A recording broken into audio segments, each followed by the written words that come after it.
Hello everyone, इस video में हम क्लास 9 की साइंस की बुक का चैप्टर 2 जिसका नाम है is matter around us pure continue करने वाले हैं। सो लास्ट वीडियो में हमने देखा था कि हम अपने जो टू इमिजिबल लिक्विड्स होते हैं उनको कैसे सेपरेट कर सकते हैं, और जो प्रोसेसेस थी कि हमने ये देखा था कि जो कलर्स हैं वो डाई से मिलके बनता है या नहीं पता नहीं, और वो भी देखा था कि हमने साइंटिफिकेशन की प्रोसेस भी देखी थी। तो इस वीडियो में हम देखने वाले हैं कि how can we separate a mixture of salt and ammonium chloride। तो चलिए स्टार्ट करते हैं। We have learned in chapter 1 that ammonium chloride changes directly in from solid to gaseous state on heating। तो हमने पढ़ा है कि जो हीटिंग पे जो अमोनियम क्लोराइड होता है जिसको हम कपूर भी कहते हैं, वो डायरेक्टली सॉलिड से गैस में चेंज हो जाता है।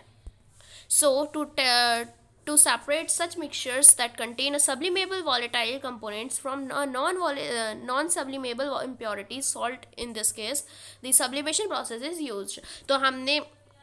तो इन ऐसे ही कंपोनेंट्स को जो हमारे जो सब्लिमेबल होते हैं और जो नॉन सब्लिमेबल होते हैं सब्सटेंसेस होते हैं, उनको सेपरेट करने के लिए जो प्रोसेस यूज़ करी जाती है उनको हम सब्लिमेशन कहते हैं। सब्लिमेबल वो सब्सटेंसेस होते हैं जो डायरेक्टली सॉलिड से गैस में चेंज हो जाते हैं। तो इस केस में जो हमारा नॉन सब्लिमेबल सब्सटेंस है या फिर इम्प्योरिटी है वो है सॉल्ट।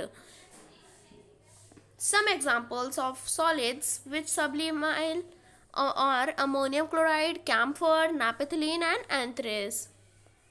तो यहाँ पे आपको करना क्या है कि यहाँ पे एक्टिविटी देखिए कि आपको करना क्या है। एक आपको चाइना डिश ले लेनी है, ठीक है, एक चाइना डिश ले लेनी है, उसके ऊपर आपको मिक्सचर डाल देना है आपका अमोनियम क्लोराइड एंड सॉल्ट का। देन आपको करना क्या है, ऊपर आपको एक कॉटन प्लग लगा देना है। फिर उसके बाद आपको हीटिंग स्टार्ट करनी है। फिर हीटिंग पे आप क्या करें देखेंगे कि जो ये आपकी इन्वर्टेड फनल है, तो आप देखेंगे जो हीटिंग पे क्या हो रहा है, जो आपका सब्लिमेबल सब्सटेंस था यानी जो आपका अमोनियम क्लोराइड था वो सॉलिफाइड होकर इसके कोनों में चिपक गया है, और जो हमारा सॉल्ट है वो तो नॉन सब्लिमेबल सब्सटेंस है जिसकी वजह से वो उसमें ही रह गया। तो यहाँ पे आपने देखा ना कि आपका ये भी सेपरेट हो गया और ये सॉल्ट भी नीचे सेपरेट हो गया। तो यही है हमारी प्रोसेस जिसको हम कहते हैं सब्लिमेशन। अब चलिए नेक्स्ट पेज पे चलते हैं। अब हमें यहाँ पे देखना है is the dye in black ink single colour. तो क्या जो डाई है जो कि ब्लैक इंक में डली रहती है, क्या वो एक सिंगल कलर है? तो चलिए देखते हैं। तो यहाँ पे आपको एक एक्टिविटी दे रखी है, आपको करना क्या है, take a thin strip of filter paper. आपको एक पतली सी स्ट्रिप ले लेनी है फिल्टर पेपर की। Draw a line on it using a pencil approximately 3 centimetre above the lower edge. आपको करना है कि आपको एक पतली सी स्ट्रिप ले लेनी है फिल्टर पेपर की। आपको क्या करना है, तो नीचे से उसको 3 सेंटीमीटर दूर पे आपको यहाँ पे एक पेंसिल से लाइन खींच लेनी है। उसके बाद आपको क्या करना है, put a small drop of ink water soluble that is form a sketch pen और फाउंटेन पेन। तो आपको एक इंक ले लेनी है, ड्रॉप कर लेनी है उस पर, या आप स्केच पेन या फिर फाउंटेन पेन यूज़ कर सकते हैं। तो ये आपको यहाँ पे बीच में सेंटर पे एक डॉट डाल देना है। उसके बाद आपको करना क्या है कि आपको lower the filter paper into a jar, glass, beaker, test tube containing water so that the drop of ink on the paper is just above the water level as shown in figure 2.8। तो आपको करना क्या, आपको क्या करना है, आपको यहाँ पे एक कंटेनर, बीकर या फिर आप कोई ग्लास ले सकते हैं जो कि इस फिल्टर पेपर से थोड़ा सा टच में रहे उसमें, और आपको वाटर भर लेना है। और आपको ध्यान देना है कि जो आपका वाटर है वो इतना तो हो कि वो फिल्टर पेपर के कांटेक्ट में रहे। उसके बाद आपको अपने ऑब्जर्वेशंस को रिकॉर्ड करना है। फिर आप उसके बाद आप क्या देखेंगे यहाँ पे कि जो आपको फिल्टर पेपर को इस तरह से रेडी कर लेना है कि आपको एक फिल्टर पेपर ले लेना है। उसके बाद एक नीचे से 3 सेंटीमीटर अबव पे आपको एक लाइन ड्रॉ करनी है। उसके सेंटर में आपको एक इंक या फिर आप फिल्टर पे स्केच पेन या फिर कोई फाउंटेन पेन यूज़ करके आप उस पर एक ड्रॉप गिरा लीजिए इंक की। उसके बाद आपको उस तरह से बीकर ले लेना है और ऊपर से आपको एक वो अटका के आप अपने जो पेपर है उसको होल्ड कर देना है। देन उसके बाद आपको यहाँ से वाटर लगाना है, और उसके बाद आप देखेंगे कि जो आपका वाटर है वो धीरे धीरे पूरे पेपर में चढ़ता जाएगा। उसके साथ साथ ही आपकी जो इंक है वो फैलती जाएगी, और जो सबसे ज़्यादा कलर होगा उस इंक में वो आपका नीचे आ जाएगा, फिर उसके ऊपर आएगा कम, उससे कम, उससे कम, और उससे आपको दिख जाएंगे कि आपकी इंक किन किन कलर से मिलके बनी है। तो देखिए जब आप इस एक्सपेरिमेंट को करेंगे तो आपको कुछ इस टाइप का दिखेगा कि आपने यहाँ पे एक फिल्टर पेपर लिया है, यहाँ पे आपने एक 3 सेंटीमीटर अबव आपको एक लाइन खींचनी है। उसके बाद आपको एक डॉट डाल लेना है स्केच पेन या फिर फाउंटेन पेन से। उसके बाद आपको इसको होल्ड कर लेना है किसी भी चीज़ से। देन आपको एक बीकर लेना है और आपको इतना डुबोना है फिल्टर पेपर को कि आपका जो पानी है वो उसके कॉन्टैक्ट में रहे। देन उसके बाद धीरे धीरे पानी जाएगा। पानी जाने के बाद जैसे ही पानी हमारा ऊपर ऊपर जाता रहेगा आपको कलर दिखता रहेगा। जो हमारा कलर सबसे ज़्यादा था, जैसे मान लीजिए यहाँ पे ब्लू कलर ज़्यादा है तो आपका यहाँ पे ब्लू है, उसके ऊपर येलो है, उसके बाद फिर से लाइट ब्लू ब्लू आ गया है, तो इसी टाइप से आपको दिख जाएगा और एंड तक आपको कुछ इस टाइप का दिखेगा। इससे जो आपके सारे कलर्स हैं वो अलग अलग हो जाएंगे। देखते हैं अब यहाँ पे क्या है, the ink that we use has water as the solvent and the dye is soluble in it. तो जो हमने इंक यूज़ करी है उसके पास वाटर था और जो कि एक सॉल्वेंट की तरह था, और जो डाई थी वो उसमें सॉल्यूबल थी। As the water rises on the filter paper it takes along with the dye particles. और जैसे जैसे पानी ऊपर बढ़ता गया वो अपने साथ डाई के पार्टिकल्स भी लेके गया। Usually a dye is a mixture of two or more colours. ये जो डाई होती है वो यूजुअली दो या फिर दो से ज़्यादा कलर्स का मिक्सचर होती है। The coloured component that is more soluble in water rises faster and this way the water get separated. और जो ज़्यादा कलर कंपोनेंट होता है, जो कि सबसे ज़्यादा होता है, वो सबसे पहले आ जाता है, बहुत जल्दी से हमें दिख जाता है। और जो उसके बाद जो हमारे कम कम कलर्स होते हैं, जो जिनकी कम क्वांटिटी में होते हैं, वो हमें ऊपर ऊपर दिखाई देने लग जाते हैं। This process of separation is of component of mixture is known as chromatography. और इसी प्रोसेस को हम क्या बोलते हैं, chromatography. Chroma in Greek means colour, और क्रोमा एक ग्रीक वर्ड है जिसका मतलब होता है colour. This technique was first use for separation of colours. ये जो टेक्निक थी वो सबसे पहले कलर्स को सेपरेट करने के लिए यूज करी गई, जिसकी वजह से इसका नाम क्रोमेटोग्राफी रख दिया गया। Chromatography is the technique used for separation of those solutes that dissolve in same solvent। और ये जो क्रोमेटोग्राफी है ये ऐसे ये जो टेक्निक है वो ऐसी चीज़ों के लिए यूज़ करी जाती है, उन सॉलिड्स के लिए यूज़ करी जाती है जो कि उनके अंदर सेम सॉल्वेंट पड़े होते हैं। With the advancement in technology newer techniques of chromatography have been developed. और जिस तरह से हमारे जो एडवांस हो गई है हमारी जो टेक्निक, या फिर जो हमारी टेक्नोलॉजी इतनी एडवांस हो गई जिसकी वजह से हमारे यहाँ पे बहुत ज़्यादा न्यू टेक्निक्स आती हैं क्रोमेटोग्राफी की। You will study about chromatography in higher classes. और आप इसके बारे में और ज़्यादा पढ़ेंगे नेक्स्ट क्लासेस में। अब यहाँ पे एप्लीकेशंस देख लेते हैं। तो किन किन चीज़ों को ये सेपरेट करने के लिए यूज़ करी जाती है, कलर्स इन डाई, डाई में से कलर को सेपरेट करने के लिए, pigments of from natural colours, natural colours में से पिगमेंट्स को सेपरेट करने के लिए, और ड्रग्स फ्रॉम ब्लड, और ब्लड से ड्रग्स को सेपरेट करने के लिए। देन उसके बाद आपको यहाँ पे दिया है how can we separate a mixture of two miscible liquids. तो हमने लास्ट वीडियो में हमने पढ़ा था कि how can we separate a mixture of two immiscible liquids. Immiscible liquids वो होते हैं जो कभी भी मिक्स नहीं होते। एग्जाम्पल है ऑयल और वाटर, वो दोनों कभी भी एक दूसरे के साथ मिक्स नहीं होते। अब यहाँ पे ऐसी बात आई है, यहाँ पे जो मिजिबल लिक्विड्स हैं यानी कि वो लिक्विड्स जो कि एक दूसरे के साथ सही से मिक्स हो जाते हैं। तो अब देखते हैं, let us try to separate acetone and water from the mixture. तो चलिए देखते हैं हम एसीटोन होता है थिनर, तो एसीटोन एंड वाटर को हम कैसे सेपरेट करेंगे। ये दोनों मिजिबल लिक्विड्स हैं। क्या आप उन दोनों को सेपरेट करने के बाद आप हटा सकते हो कि ये हमारा वाटर है, ये हमारा एसीटोन है? नहीं हटा सकते। बट आप ऑयल और उसको हटा सकते हैं, है ना, और आपको दूर से दिख भी जाएगा, लेकिन आपको वो दोनों तो सेम है। तो इनको कैसे सेपरेट करेंगे? तो ये हमारे मिजिबल लिक्विड्स हैं जो कि एक दूसरे के साथ एकदम सही से मिक्स हो जाते हैं। अब आपको क्या करना है, आपको इन दोनों का मिक्सचर ले लेना है डिस्टिलेशन बाउल में, ठीक है, डिस्टिलेशन फ्लास्क में, ठीक है। उसके बाद आपको एक थर्मामीटर के साथ इसको फिट कर देना है। अब आपको क्या करना है, इसको जो भी आपने सामान लिया उनको आपको इस जो फिगर दे रखी है उसके अकॉर्डिंग आपको कर रख लेना है। अब आपको क्या करना है, आपको मिक्सचर को धीरे धीरे हीट करना है, और ठीक है, और आपको थर्मामीटर का भी यूज़ करके और यहाँ से आपको इसको क्लोज रखना है। उसके बाद आप क्या देखेंगे कि जो एसीटोन है वो वेपराइज होना स्टार्ट हो गया है, ठीक है।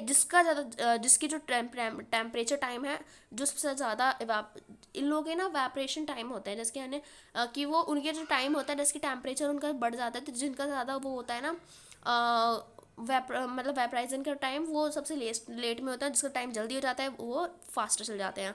तो यहाँ पे जो हमारा एसीटोन था वो बहुत जल्दी वेपराइज हो गया, तो इनको जो वेपराइज हो गया वो अब यहाँ पे कंडेंसर की हेल्प से कंडेंस हो गया, आपको यहाँ पे मिल जाएगा एसीटोन। देन उसके बाद हम क्या करेंगे, हम यहाँ पे इसको देखेंगे, फिर आपको क्या होगा, यहाँ पे जो हमारा वाटर है वो वाटर यहाँ से कंडेंस होके आ जाएगा। तो इससे हमने इन दोनों को सेपरेट कर दिया।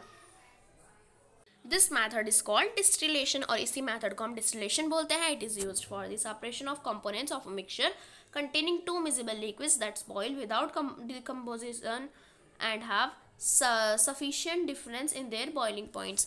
तो यहाँ पे क्या होता है, ये जो मेथड है इसको हम डिस्टिलेशन बोलते हैं, और ये उन कंपोनेंट्स को सेपरेट करने के लिए यूज़ किया जाता है जो कि दो मिजिबल लिक्विड्स को कंटेन करते हैं, जो कि बिना डिकम्पोज हुए बॉयल होने लग जाते हैं, और उनके पास सफिशिएंट डिफरेंस होता है, और उनका जो बॉइलिंग पॉइंट होता है वो अलग अलग होता है। तो मैंने बताया था ना, तो यहाँ पे इस जो हमने अभी एक्टिविटी देखी उसमें क्या था, जो हमारा एसीटोन था, तो जो हमारा एसीटोन था उसका बॉइलिंग पॉइंट पहले आ गया, जिसकी वजह से वो पहले इवेपोरेट होके हमने उसको कंडेंसेट करके उसको हमने निकाल लिया। उसके बाद हमारा वाटर की बारी है, तो वाटर का बॉइलिंग पॉइंट शायद थोड़ा उससे लेट था, जिसकी वजह से जो हमारा पहले एसीटोन निकल गया, देन उसके बाद हमारा वाटर निकल गया। उसके बाद हमें क्या करना है, to separate a mixture of 2 or more miscible liquids for which the difference in boiling point is less than 25 K.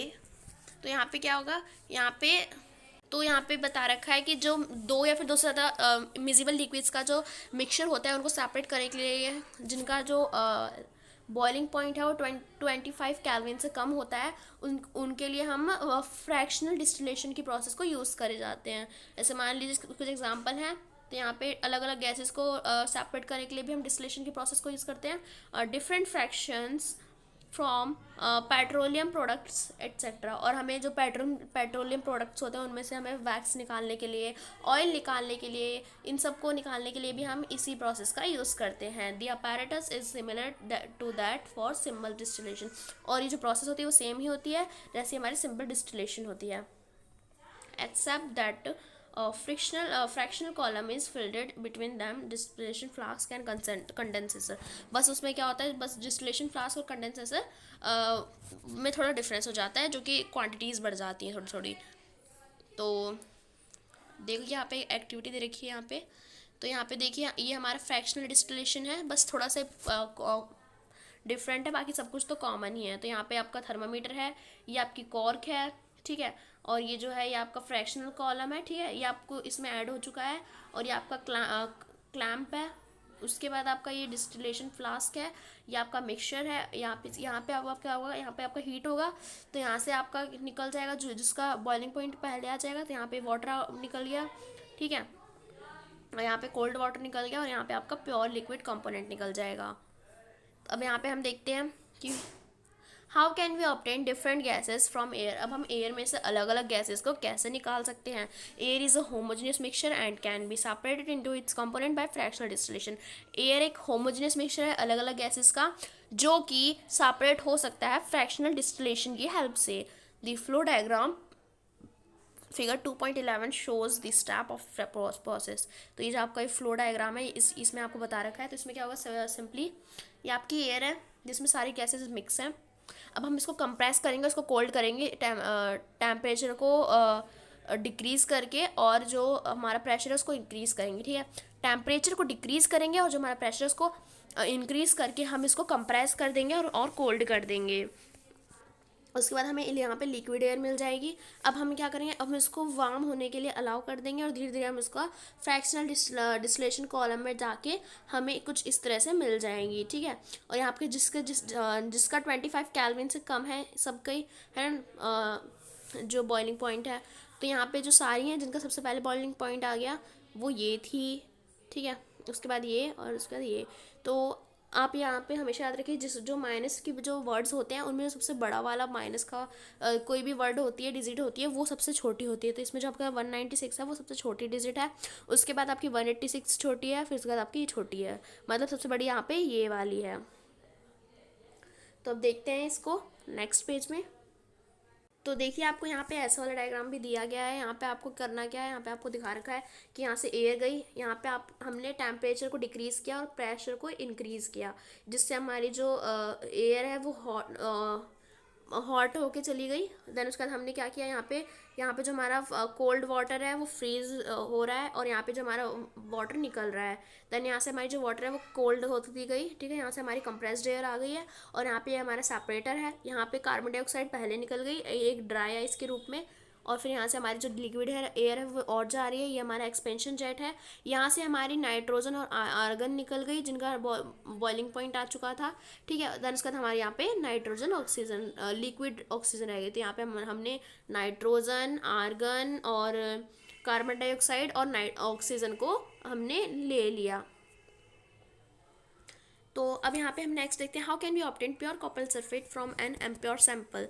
तो वीडियो बहुत लंबी हो रही है, तो अगर आपको हमारी वीडियो अच्छी लगी होगी तो प्लीज़ हमारी वीडियो को लाइक करिएगा, फ्रेंड्स के साथ शेयर करिएगा, डाउट हो तो कमेंट करिएगा, और ऐसी वीडियोस के लिए हमारे चैनल को सब्सक्राइब करना बिल्कुल ना भूलिएगा। Thanks for watching video, bye bye guys.